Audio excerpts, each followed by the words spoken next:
In a world of secularism, we would think that people no longer desire to see God.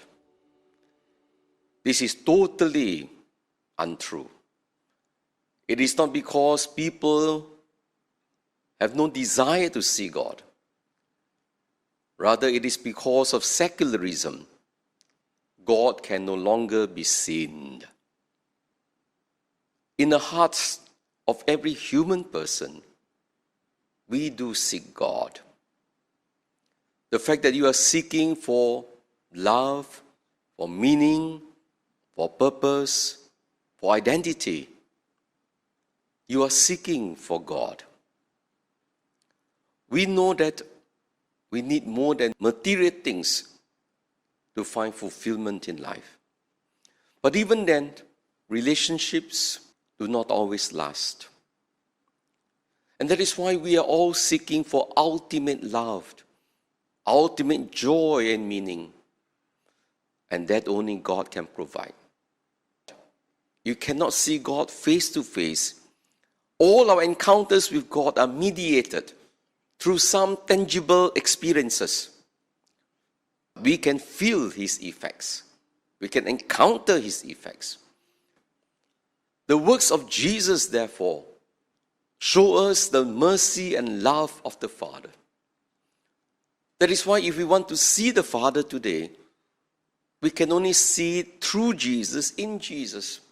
That's why Christianity has to be Christocentric before we can be theocentric. It is through Christ that we see God's face. We think that Jesus is a conduit, a channel to God. When Jesus says, I am the way, the truth, and the life, He is not just a means, He is the end. When you come to Jesus, you come to God. The unity between Jesus and the Father is not a moral unity only. That is a unity of mind and will. It is a unity of nature, a unity of essence. In other words, ontological unity. And that is why Jesus could say, you have seen me, you have seen the Father. Only Jesus is one with the Father. For us, as adopted sons and daughters, we only have moral unity at most. Unity of mind, unity of will. Many cannot accept Jesus as the Son of God. This should not be surprising, because it takes faith to accept Him. Even the apostles took some time to come to this realization that Jesus is the Son of God. So what is it that prevents us from encountering Jesus, accepting Jesus as the Son of God? For some, it could be sincere ignorance.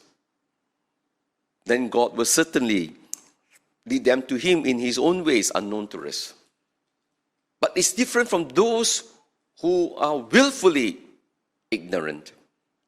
It's a different thing when we reject Jesus out of jealousy or pride.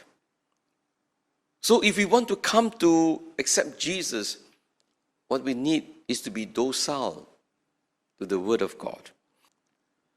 That is why, my dear brothers and sisters, today we are called to be the sacrament of Jesus in the world, just as Jesus is a sacrament of the Father. So that when people see us, they will come to know Jesus. But we must be courageous to proclaim Jesus explicitly as the Son of God. We must not reduce the gospel that Jesus preached to a mere humanitarian gospel. The Christian gospel is addressed to the saving of souls. This body will die. Souls are eternal. We are here to save souls. We are called to give them the fullness of life. Of course, that includes the body. So the good works we do, they are necessary.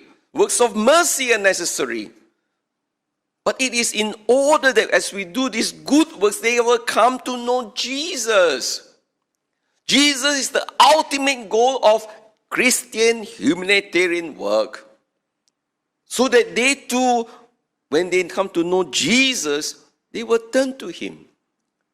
And how will they come to know that Jesus is real? Through our mercy, through our love, through our sacrifices. So it is true, we cannot do without good works. But ultimately, good works are not good enough. We need to announce Jesus, offer them as a gift for their fullness of life.